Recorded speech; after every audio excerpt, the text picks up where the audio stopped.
中山海柏公園城邦呢個中山嘅 GPD 嘅朗晴書包房啦。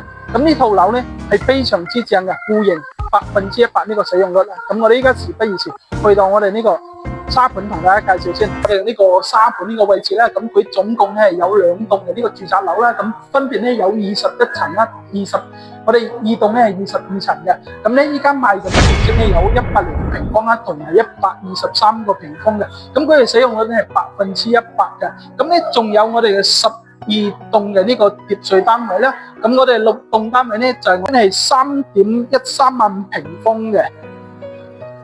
海柏公園城邦嘅呢個位置咧，就位於我哋呢個曼谷菜籃子嘅呢個旁邊啦，就位於我哋嘅東區嘅呢個市中心 GPD 呢邊啦。咁咧就係讀翻我哋嘅朗晴小學呢個書包房噶啦。咁呢個書包房咧係成個中山係好出名嘅。咁佢周邊嘅商業咧有我哋嘅天虹購物中心啦。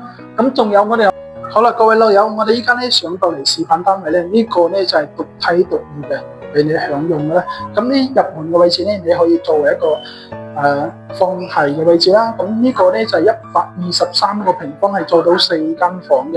呢個戶型咧示範單位做咗一個開放式嘅廚房啦。交付標準係我哋無批交付，任你去選擇嘅。咁呢個咧就係入門嘅位置咧，全鎮送嘅1間房咧都係俾到你嘅啦。咁周邊嘅商圈咧，10分鐘揸車就可以去到我利和廣場啦、金影廣場啦，同埋我哋嘅咁樓下咧買餸都好方便嘅，就係我哋嘅曼谷菜籃子啦。咁呢個咧就係我哋中山嘅東區嘅市中心啦。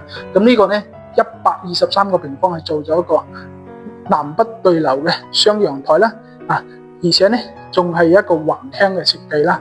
咁呢個位置咧就係喺我哋後邊咧，就係我哋朗晴嘅書包房嚟嘅。而家均價先係13,500蚊到16,000蚊之間啦，非常之正嘅。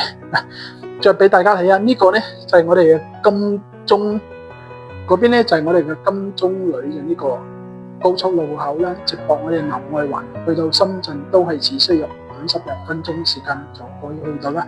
咁呢個戶型123個平方，使用率達到100%啦。咁因為佢呢個4間房嘅晚間就做咗一個書房啦。咁入到嚟我哋呢個休息區嘅呢個地方咧，呢啲每間房嘅採光係非常之靚仔嘅。咁主人房呢邊咧仲做咗個衣帽間啦，都係位置好闊啦。呢邊係帶埋個衛生間嘅。如果近排想喺中山市區呢邊揾翻一套朗晴嘅呢啲學區房、書包房嘅朋友，嗱，相聯繫我，帶你嚟實地睇一睇。